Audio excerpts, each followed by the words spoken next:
National Income Problem Expenditure Method.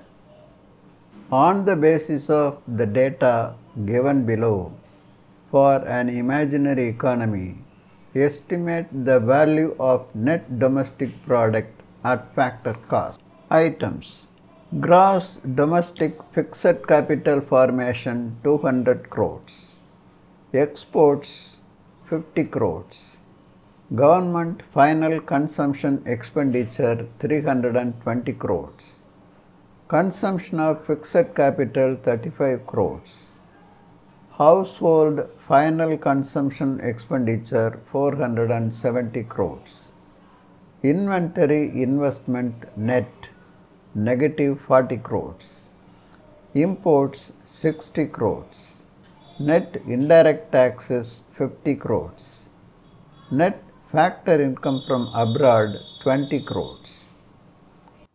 இது CBSE 2024 board எக்ஸாமினேஷனில் கேட்கப்பட்ட வினா.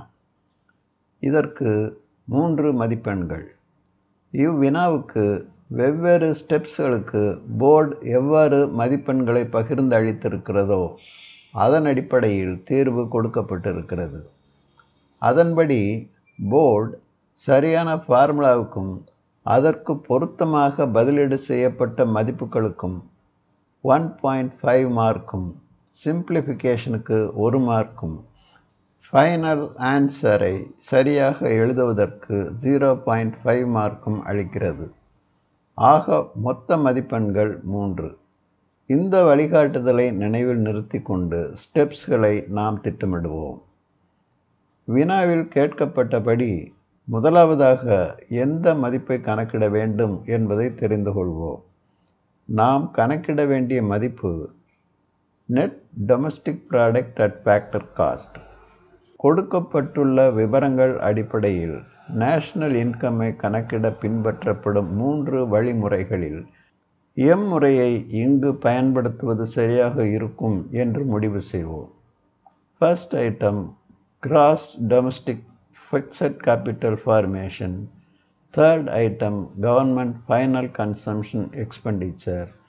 Fifth item, household final consumption expenditure. Second item, exports. Seventh item, imports.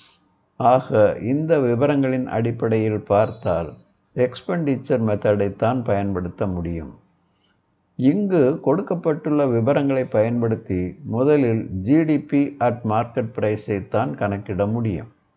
ஆனால் நாம் net domestic product at factor காஸ்ட்டை கண்டுபிடிக்க வேண்டியுள்ளது. அதற்கு தகுந்தாற்போல் நாம் ஃபார்முலாவை உருவாக்க வேண்டும். நமக்கு தேவைப்படும் ஃபார்முலா இதுதான்.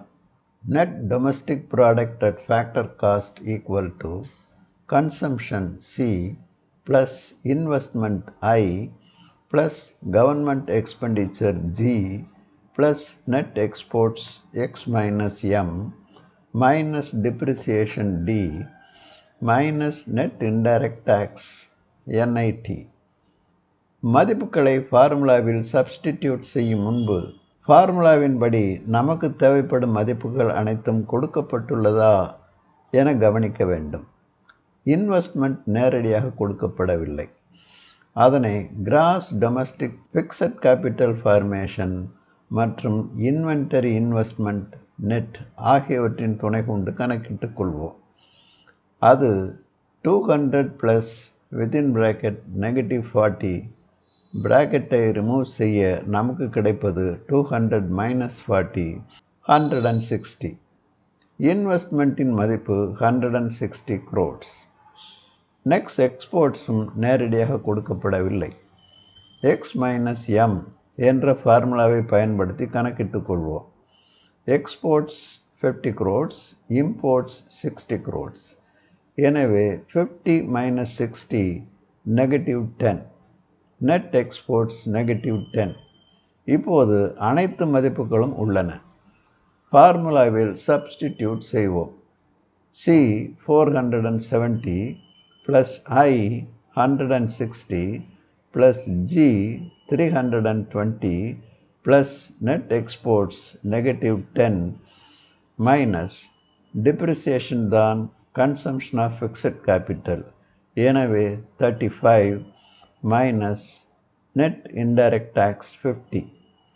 இந்த ஸ்டெப் வரையில் போர்டு அளிக்கும் மதிப்பெண்கள் 1.5. சிம்பிளிஃபை செய்யுங்கள்.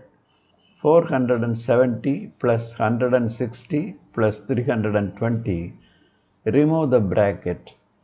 Then minus 10 minus 35 minus 50. பின்பு 950 minus 95. Rupees 855 crores. சிம்பிளிஃபிகேஷனுக்கு போர்டு அளிக்கும் மதிப்பெண்கள் 1. Net domestic product at factor cost 855 crores. ஆன்சரை தெளிவாக எடுத்து எழுதவும். அதற்கு போர்டு அளிக்கும் மதிப்பெண் 0.5. இத்துடன் இந்த பாடம் முடிவடைகிறது. மீண்டும் அடுத்த காணொளியில் சந்திப்போம்.